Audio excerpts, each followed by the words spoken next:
अस्सलाम वालेकुम। अच्छा, 2025 में अगर आप अपना डिजिटल प्रोडक्ट का बिज़नेस लॉन्च करना चाहते हैं तो ये वीडियो आपके लिए बहुत ज़्यादा इंपॉर्टेंट है। इस वीडियो में आपको स्टेप बाय स्टेप गाइड करूँगा कि आपने बिज़नेस को बिगिनर टू एडवांस लेवल पे कैसे लेकर जाना है और कौन सी ऐसी चीज़ें हैं जिनको आपने अवॉइड करना होता है। तो स्टेप बाय स्टेप आपको सारा प्रोसेस बताऊँगा कि आपने बिज़नेस को स्टार्ट कैसे करना है, उसको लॉन्च कैसे करना है, कौन सी प्रोडक्ट को आपने चूज़ करना होता है और कैसे आपने बिज़नेस को स्केल करना होता है। सबसे पहले मैं आपको अपने बारे में बताता हूँ। अगर आप मेरे चैनल पर न्यू हैं तो मेरा नाम सकलैन है। पास्ट 10 ईयर से मैं ई-कॉमर्स का बिज़नेस कर रहा हूँ जिसमें डिजिटल प्रोडक्ट्स हैं, अमेज़ॉन FBA है, एटसी है, शॉपिफाई है, उसके अलावा कंटेंट क्रिएशन है। तो मल्टीपल ई-कॉमर्स बिजनेसेस मैं कर चुका हूं और उसके बाद इस टाइम मेरे पास मल्टीपल क्लाइंट्स हैं जिनको मैं हैंडल कर रहा हूं और जिनके बिजनेसेस को हम स्केल कर रहे हैं। तो सबसे पहले हम ये देखते हैं कि इस वीडियो में आप स्पेसिफिकली क्या सीखेंगे। सबसे पहले मैं आपको बताऊंगा कि डिजिटल प्रोडक्ट का जो बिज़नेस होता है वो होता क्या है। उसके बाद आपको कुछ डिफरेंट बिजनेस मॉडल की आपको एग्जाम्पल बताऊँगा कि कौन से ऐसे बिजनेस मॉडल हैं जो कि आप लॉन्च कर सकते हैं। उसके बाद आपको बिज़नेस का स्ट्रक्चर मैं समझाऊंगा और उसके बाद आपको बताऊंगा कि आपने एज ए बिगनर कैसे स्टार्ट लेना है। कोई आपको LLC की ज़रूरत नहीं है, बहुत कम इन्वेस्टमेंट से आप इसको स्टार्ट करेंगे। पाकिस्तानी बैंक अकाउंट में आप डायरेक्ट पेमेंट लेंगे और उसके बाद आपको प्रोडक्ट्स बताऊंगा कि कौन सी ऐसी टॉप प्रोडक्ट्स हैं जिनके थ्रू आप सेलिंग स्टार्ट कर सकते हैं। और उसके बाद आपको बताऊँगा कि मार्केट का जो कंपटीशन है उसको आपने कैसे बीट करना होता है, कैसे आपको पता चलेगा जो आपके कंपेटर्स हैं उनके अगेंस्ट आपने अच्छी प्रोडक्ट्स कैसे लेकर आनी है, प्राइस को आपने कैसे मैनेज करना होता है। तो आपने कंपटीशन को बेसिकली चेक कैसे करना होता है और एंड पे आपको बताऊंगा कि सारे बिजनेस मॉडल के थ्रू आप कितनी अर्निंग कर सकते हैं। अब सबसे पहले हम ये देखते हैं कि why digital product business model. वैसे तो फिजिकल प्रोडक्ट का बिजनेस मॉडल भी है, वैसे तो सर्विस बिजनेस मॉडल भी होता है, ट्रेडिंग भी है, क्रिप्टो भी है और बहुत सारी ऐसी चीज़ें हैं, अमेज़ॉन है, शॉपिफाई है। तो डिजिटल प्रोडक्ट का बिजनेस मॉडल स्पेसिफिकली मैं उस पर क्यों ज़्यादा फोकस करता हूँ और क्यों ज़्यादा आपको रिकमेंड करता हूँ कि आप डिजिटल प्रोडक्ट का बिजनेस मॉडल ही स्टार्ट करें। उसकी जो एक मेन सबसे बड़ी रीज़न है वो ये है कि इसमें मार्जिन बहुत ज़्यादा होते हैं। ऑलमोस्ट आपके 80 से लेकर 90% तक मार्जिन होते हैं। क्यों? क्योंकि आपकी एडवर्टीजमेंट कॉस्ट बहुत ज़्यादा कम होती है अगर आप खुद से कंटेंट क्रिएट करते हैं। लेट्स से अगर आप एटसी पे जाते हैं तो एटसी पे आपने अगर जाना है तो वो भी आपको मैं गाइड करता हूँ कि आपने एटसी पे स्टार्ट कैसे लेना है। तो ये जो प्रोडक्ट बिजनेस मॉडल होता है इसमें आपके मार्जिन बहुत ज़्यादा होते हैं क्योंकि आपकी वेयर हाउस की कॉस्ट नहीं होती, आपने कोई फिजिकल प्रोडक्ट शिप नहीं करनी होती, आपके रिटर्न बहुत ज़्यादा कम होते हैं। तो ये बेस्ट बिजनेस मॉडल है स्टार्ट करने के लिए। और उसके बाद ये वाला जो ट्रेंड है ये मार्केट में इस टाइम अप है। मतलब अगर मैं फिजिकल बिजनेस की बात करूँ तो मार्केट में इस टाइम बहुत ज़्यादा कंपटीशन है। आप एटसी पे जाएँ, अमेज़ॉन पे जाएँ या शॉपिफाई पे स्टोर लॉन्च करते हैं तो आपकी जो एडवर्टीजमेंट कॉस्ट है वो बहुत ज़्यादा इंक्रीज़ हो जाती है क्योंकि आपने सेल्स खुद से लेकर आनी होती है। तो अमेज़ॉन पे भी अगर आप जाते हैं तो इवन कि आप FBA होलसेल भी करते हैं तो फिर भी उसमें बहुत ज़्यादा कंपटीशन है। आजकल नंबर ऑफ सेलर्स बहुत ज़्यादा इंक्रीज़ हो चुके हैं और उसके बाद जितनी भी मार्केट प्लेसेस हैं वो अपनी पॉलिसीज़ में सख्ती लेकर आ रही हैं। फॉर एग्जांपल जैसे कि मैं शॉपिफाई की बात करूँ तो शॉपिफाई अब मर्चेंट्स की पेमेंट को होल्ड करने लग गया है। ठीक है, तो स्पेसिफिक पीरियड के लिए वो पेमेंट होल्ड करते हैं, उसके बाद वो कहते हैं आप अपने ऑर्डर शिप करें, उसके बाद आपको पेमेंट डिलीवर होगी। तो ये वाला जो बिजनेस मॉडल है इसको लो कॉस्ट से आप स्टार्ट कर सकते हैं क्योंकि इसमें इतनी ज़्यादा चीज़ें इन्वॉल्व नहीं है। आप कंपटीशन को बीट कर सकते हैं। वो सारा का सारा प्रोसेस आपको बताऊंगा कि थ्रू कंटेंट आपने कैसे कंपटीशन को बीट करना होता है और उसके बाद आपने अपने बिजनेस को स्केल कैसे करना होता है। सबसे बड़ी बात यह है कि आप इस बिजनेस मॉडल को from anywhere in the world start कर सकते हैं। दुनिया के जिस मर्जी कोने में आप बैठे हैं, ठीक है, पाकिस्तान में बैठे हैं, इंडिया में हैं, बांग्लादेश में हैं, UAE में हैं, सऊदी में हैं, जहाँ मर्जी आप बैठे हुए हैं इस बिज़नेस मॉडल को आप लॉन्च कर सकते हैं दुनिया के किसी भी कोने से और पेमेंट आप इजीली ले सकते हैं अपने बैंक अकाउंट में। और उसके बाद ये पैसिव इनकम है। पैसिव इनकम मतलब ये होता है कि आपका टाइम कम लग रहा होता है लेकिन आपको पैसे आ रहे होते हैं। फॉर एग्जाम्पल आप सो रहे हैं, ट्रैवल कर रहे हैं, कोई और एक्टिविटी कर रहे हैं, फैमिली के साथ टाइम स्पेंड कर रहे हैं तो आपकी मनी आपके पास आती रहेगी क्योंकि इस बिज़नेस मॉडल को जो आपने स्केल करना है वो आपने इसी वे में ही स्केल करना होता है कि आपका जो टोटल बिजनेस होता है वो ऑटोमेशन पे रन हो रहा होता है। ठीक है, अच्छा अब हम ये देखते हैं कि इसमें जो डिफरेंट बिजनेस मॉडल्स हैं वो कौन से हैं। सबसे पहले इसमें आ जाता है ई बुक्स। ई बुक्स क्या होती है? नॉर्मली PDF फॉर्मेट में होती हैं जिनको आप कैनवा के थ्रू इजीली क्रिएट कर सकते हैं। तो कैनवा पे जब भी आप जाएंगे वहाँ पे डिफरेंट टेम्पलेट्स पड़े हुए हैं जिनको यूटिलाइज करते हुए आप अपने ई बुक्स को क्रिएट कर सकते हैं। तो नॉर्मली एक PDF होता है जो कि कस्टमर को उसी वक्त डिलीवर हो जाता है जैसे ही कस्टमर उसको परचेज करेगा। तो एक तो ये वाली प्रोडक्ट है जिसको आप सेल करेंगे। उसके बाद आ जाते हैं टेम्पलेट्स। टेम्पलेट्स क्या होती हैं? बेसिकली ये एक ऐसी प्रोडक्ट होती है जो कि किसी भी बिजनेस का कोई ना कोई प्रॉब्लम सॉल्व करती है। फॉर एग्जांपल अगर मैं इंस्टाग्राम का एग्जांपल देता हूँ तो इंस्टाग्राम पे जो इमेजेस होते हैं वो बेसिकली हर बंदे के पास इतना टाइम नहीं होता या हर बिजनेस के पास इतना टाइम नहीं होता कि वो अपने लिए इमेजेस क्रिएट कर सके, अपने बिजनेस के लिए क्रिएट कर सके। या फिर कोई इंडिविजुअल है जो कि अपने पर्सनल ब्रांड को ग्रो करना चाहता है तो उसके पास इतना टाइम नहीं होता। तो आप लोग क्या कर सकते हैं, आप लोग कैनवा में टेम्पलेट्स क्रिएट कर सकते हैं जिसमें आप इमेज की लोकेशन को आइडेंटिफाई कर सकते हैं, टेक्स्ट उसमें ऐड कर सकते हैं, उसमें एलिमेंट ऐड कर सकते हैं। तो उन चीज़ों को आप रीसेल कर सकते हैं। रीसेल करने का मतलब ये है कि जो भी उसको परचेज करता है उसमें वो अपने वे में एडिटिंग कर सकता है। फॉर एग्जांपल किसी जगह अगर आपने इमेज का फ्रेम ऐड किया है तो वहाँ पे वो अपना इमेज ऐड कर सकता है।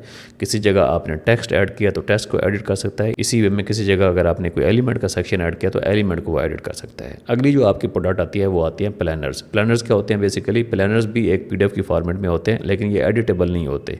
ये एक ऑलरेडी रेडीमेड प्रोडक्ट होती है जो कि आप कस्टमर को उसी वक्त डिलीवर करेंगे। लेट्स से अगर आप Etsy पे जाते हैं, वहाँ पे आप प्लानर सर्च करें तो आपको डिफरेंट प्लानर्स मिलेंगे। फॉर एग्जांपल आपको ऐसे प्लानर मिलेंगे जो कि बहुत ज़्यादा लोग Airbnb के जो बिजनेस ओनर्स हैं उनको सेल कर रहे हैं। तो उसमें क्या होता है, उसमें वो लोकेशंस ऐड कर देते हैं, उसमें वो इमेजेस ऐड कर देते हैं, टेक्स्ट ऐड कर देते हैं।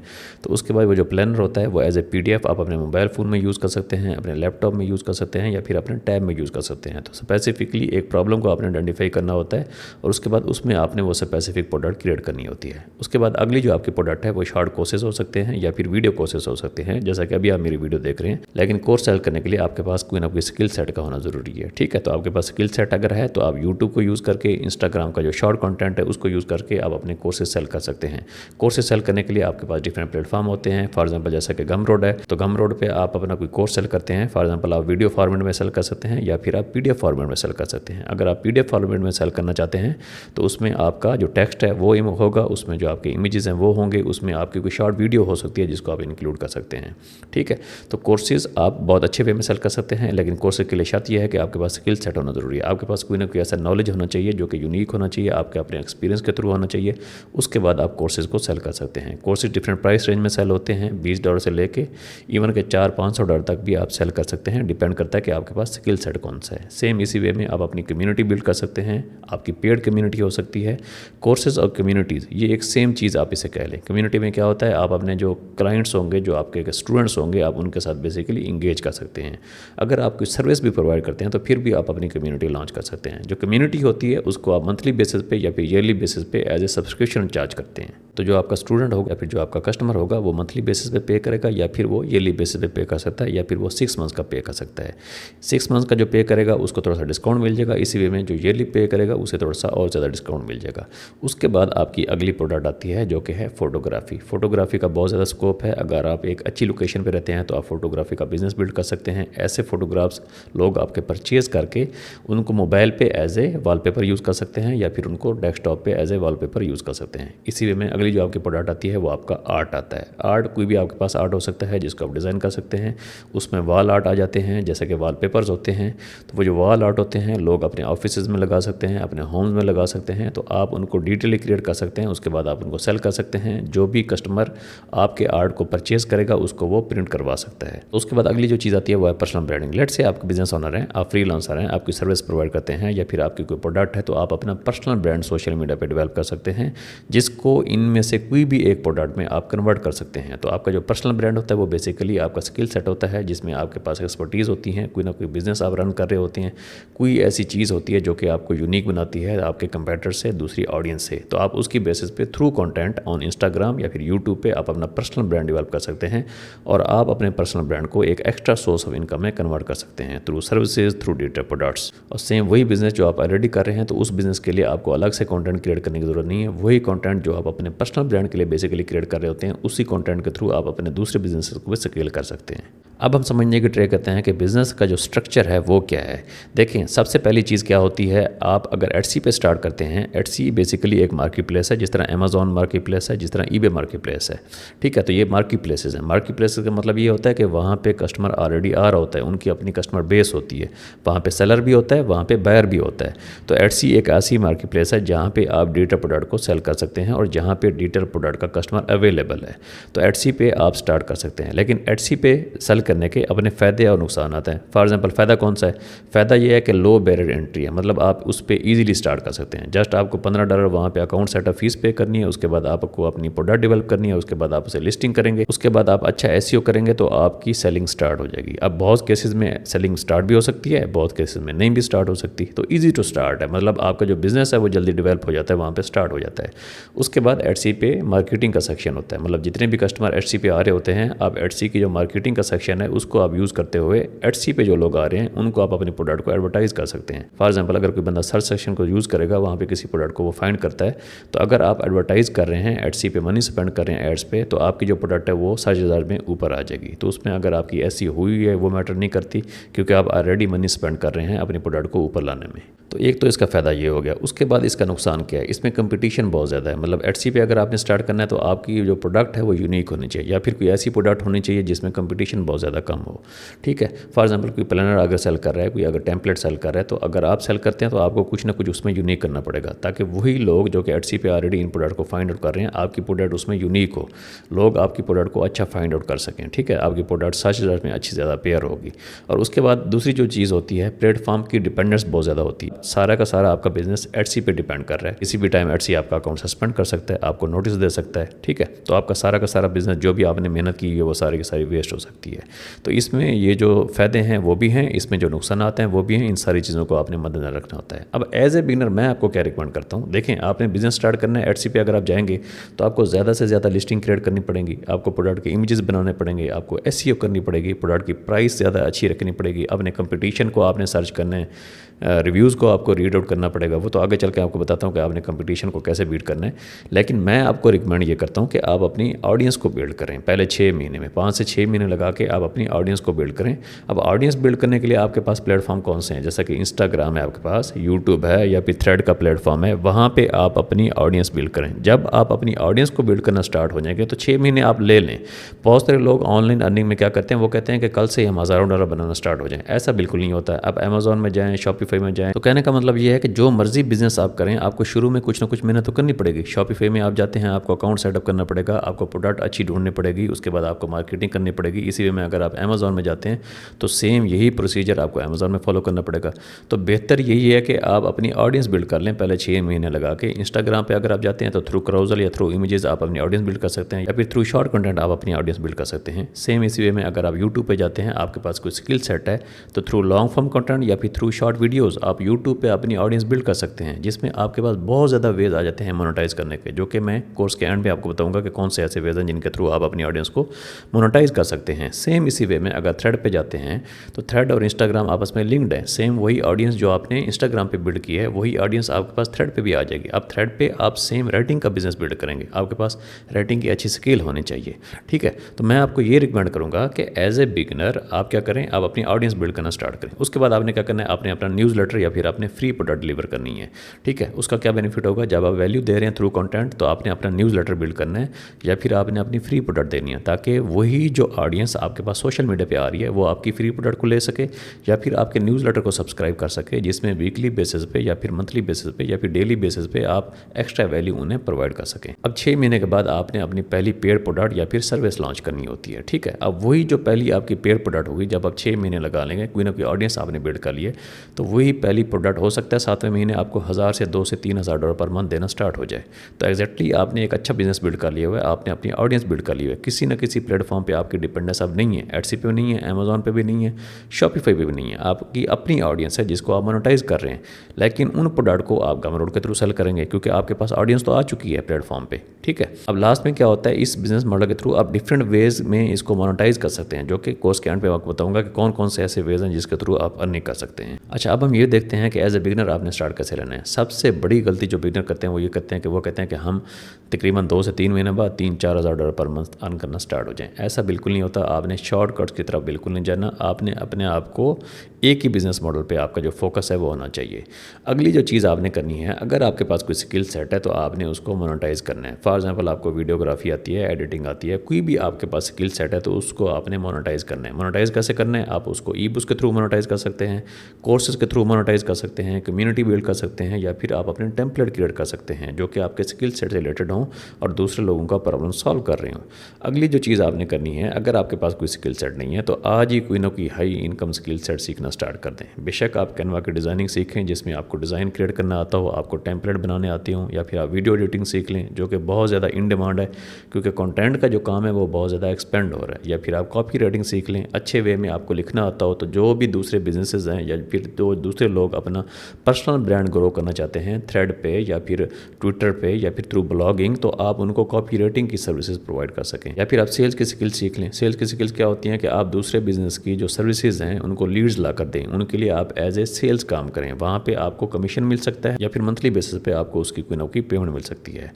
नेक्स्ट जो चीज़ आपने करनी है, आपने हमेशा एआई को यूज़ करना है, क्योंकि आने वाला टाइम एआई से रिलेटेड है, ठीक है। तो आपने आर्टिफिशियल इंटेलिजेंस को यूज़ करना है, अपने बिजनेस में उसको इंप्लीमेंट करें या फिर जहाँ पे अपने कंटेंट के काम में इंप्लीमेंट करें या फिर अपनी प्रोडक्ट में इंप्लीमेंट करें। तो आपने एआई का लाजमी यूज़ करना है। वो आपकी प्रोडक्ट क्रिएशन में हो सकती है, वो आपके कंटेंट क्रिएशन में हो सकती है, वो आपके बिजनेस को स्केल करने में हो सकती है।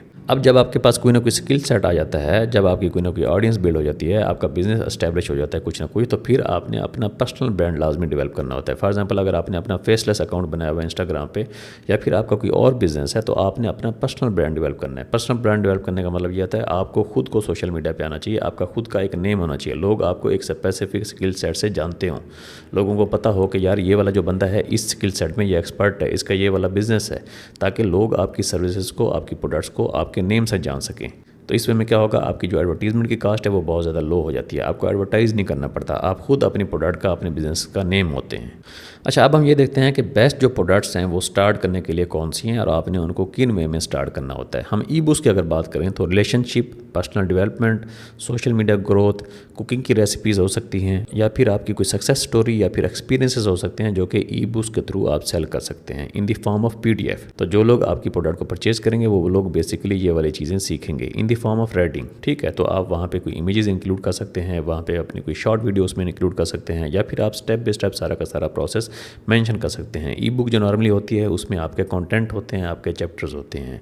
उसके बाद आपके आ जाते हैं टेम्पलेट्स। टेम्पलेट्स जिस तरह मैंने पहले बताया, बिजनेस के इश्यूज़ को सॉल्व करते हैं, या फिर आपका कोई पर्सनल एक्सपीरियंस हो सकता है जिसको आप in the form of template sell कर सकते हैं। लेट से आप डिज़ाइन अच्छा बना लेते हैं, तो किसी ना किसी चीज़ का डिज़ाइन बनाएं, उसके बाद उसका एज ए टेम्पलेट सेल करें। मतलब जब वो प्रोडक्ट कोई भी आपका बायर ले तो उसमें वो एडिटिंग कर सके, कोई उसमें इमेज में है, कोई उसमें डिज़ाइन में कोई एडिटिंग है, तो वो उसको ईजिली कर सके। कोर्सेज़ और जो कम्युनिटीज़ हैं ये आपके स्किल सेट, एक्सपर्टीज़ और प्रूफ एंड नॉलेज पर डिपेंड करती हैं। प्रूफ का मतलब ये है कि लेट से आप ऑनलाइन अर्निंग करते हैं, कोई भी प्लेटफॉर्म आप यूज़ करते हैं, तो अगर आपकी ऑनलाइन अर्निंग अच्छी खासी आ रही है तो आप उसको एज ए प्रूफ सेल कर सकते हैं, एज ए गाइडलाइन सेल कर सकते हैं, वैल्यू ऐड दे सकते हैं, तो लोगों की ज़िंदगी को आप चेंज कर सकते हैं। इसी वे में अगर आपके पास कोई नॉलेज है तो उसको भी आप सेल कर सकते हैं। डिपेंड करता है कि लोग कितना ज़्यादा उसको सीखना चाहते हैं, मार्केट में उसकी डिमांड कितनी है। और कोर्सेज और कम्युनिटीज़ का जो बिज़नेस होता है ये सारी की सारी प्रोडक्ट से बहुत ज़्यादा बेहतर है, क्योंकि आपके पास एक स्किल सेट आ चुका है, आपने अपनी लाइफ का अच्छा खासा टाइम उसी स्किल सेट को सीखने में स्पेंड कर दिया है। अब आप दूसरे लोगों को सिखा सकते हैं, दूसरे लोगों को टीच कर सकते हैं। डिपेंड करता है कि आप उनको किस वे में गाइड करते हैं। उसके बाद हमारा आ जाता है फोटोग्राफी। जो फोटोग्राफी है वो आपकी अपनी एक्सपर्टीज़ पर डिपेंड करता है कि आपका जो फोटोग्राफी का पैशन है वो कितना अच्छा है, आपको कितने अच्छे वे में लेंस और कैमराज वगैरह यूज़ करने आते हैं, आप कितना अच्छा ज़्यादा कैप्चर करते हैं व्यूज़ को। उसके बाद आपकी जो लोकेशन है, फॉर एग्जांपल आप किसी ऐसी लोकेशन पर रहते हैं जो कि लोगों को बहुत ज़्यादा अट्रैक्ट करती है, तो आप अपना फोटोग्राफी का बिज़नेस बिल्ड कर सकते हैं, जिसमें आप अपने फ़ोटोग्राफ्स को as a wallpaper, as a images, as a photograph sale कर सकते हैं, जो कि लोग परचेज़ करेंगे। जिस तरह मैंने पहले बताया, जो कि अपने मोबाइल फ़ोन पे यूज़ करेंगे एज ए वॉलपेपर, या फिर अपने लैपटॉप पे यूज़ करेंगे, तो उन सीन्स को लोग यूज़ कर सकते हैं, इवन के एज ए वॉल आर्ट भी यूज़ कर सकते हैं। सेम इसी वे में अगर आपके पास कोई आर्ट है, अगर आप अच्छे वे में आर्ट करना जानते हैं, तो आप अपने आर्ट को भी, जिस तरह मैं पहले बता चुका हूँ, सेल कर सकते हैं। जो कि ऑफिस में लोग होते हैं या फिर अपने होम में डिफरेंट आर्ट उन्होंने लगाए होते हैं, तो उसको अच्छी प्राइस में वो परचेज़ करेंगे। पर्सनल ब्रांडिंग जब भी आप अपनी स्टार्ट करेंगे तो उसके आपको बहुत ज़्यादा बेनिफिट्स होंगे। जिस तरह मैं ऑलरेडी आपको बता चुका हूँ, आपके बिजनेस का रेवेन्यू ज़्यादा होगा, आपके पास डिफरेंट पार्टनरशिप्स आएंगी, लोग आपके साथ कोलैबोरेट करेंगे, आप अपने बिजनेस को स्केल कर सकते हैं, आपकी सेल्स बहुत ज़्यादा होंगी। और क्योंकि आप एड्स पे मनी स्पेंड नहीं कर रहे होंगे, आप ज़्यादा मनी कंटेंट पे स्पेंड कर रहे होंगे, तो आपके मार्जिन बहुत ज़्यादा होंगे। अब हम ये देखते हैं कि आपने कंपटीशन को कैसे बीट करना होता है। सबसे जो पहली चीज़ आपने करनी है, आपने यूनिक और कंसिस्टेंट रहना है। यूनिक और कंसिस्टेंट का मतलब ये होता है कि एक बंदा जो कि टेम्पलेट सेल कर रहा है, सेम इसी वे में अगर आप उसको कॉपी करना स्टार्ट हो जाएंगे तो वो टेम्पलेट आपके क्यों सेल होंगे। ऑलरेडी उसके पास एक ऑडियंस है, ऑलरेडी उसके पास एक स्किल सेट है, ऑलरेडी उसके पास कस्टमर्स हैं, क्लाइंट्स हैं जो कि उसकी प्रोडक्ट को परचेज़ करें। तो आपकी प्रोडक्ट को कौन परचेज़ करेगा? आपकी प्रोडक्ट को कोई परचेज़ नहीं करेगा अनटिल अनलेस आप उसमें कोई ऐसी यूनिक चीज़ लेकर आएँ जो कि आपका कंपेटिटर नहीं कर रहा।